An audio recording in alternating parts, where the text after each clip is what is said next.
I'd like to talk to you today a little bit about performance management, moving the organization, the ministry, from its current state to the desired future state. You've got vision statements, you have value statements. Those things are probably well done, well rehearsed, and hopefully well known, communicated. And now we've got to figure out, all right, what's next? How are we going to move from here to there? What are the bites that we need to chew on to allow us to achieve that? So I'd like to suggest that the first component of performance management is this. It's the planning of what you expect. So we've got our corporate ministry organizational strategy that's going to be in place here. Next thing then is, all right, what are the measures that we're going to put into place? And measuring is an important consideration. What is then the plan document that each one of those who are participating in ministry that they have? I'd like to suggest that you literally have on paper performance plans for each of the key people involved in your ministry, whether that's paid staff or unpaid staff. Each person should have a clear understanding of what is their contribution to the ministry going to be this year. Once you've done that, then now once we've established those expectations, now we manage against those expectations. And so the leaders are constantly examining what's going on. Are the expectations being met? And if they are, we give feedback, we reward, we recognize, we document, just keep track of those things, that expectations have been met and to what degree.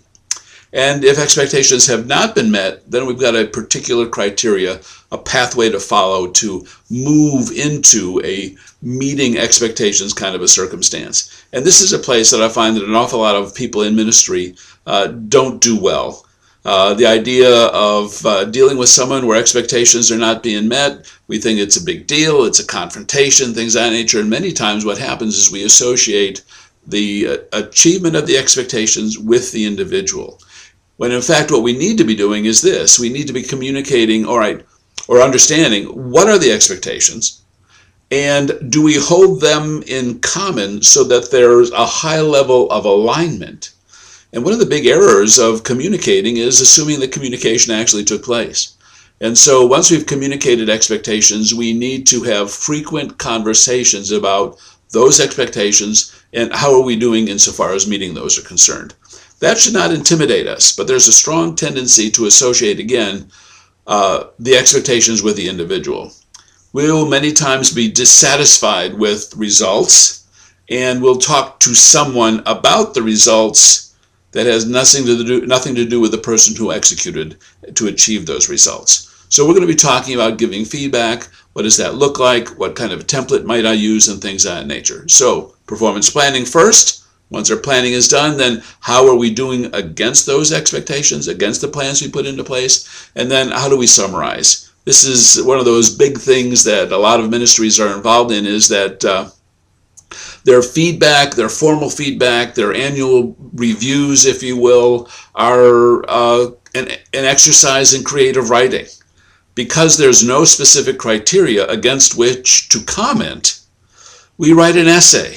And it's subjective. And there's an awful lot of tension many times that's involved with communicating year-end, mid-year performance reviews because of the lack of specific criteria that we're going to be managing against or assessing against. So we're going to be producing a number of other videos that go into greater detail about this, but the overview is this. What are we trying to accomplish in moving from current state to desired future state?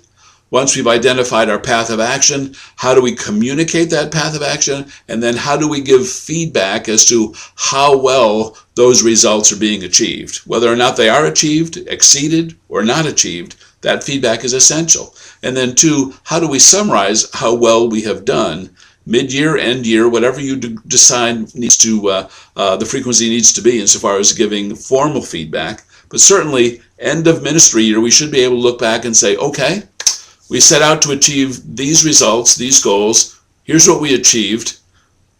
Here's what we didn't achieve. What do we need to do going forward? And then that's the basis for your performance planning for the following year.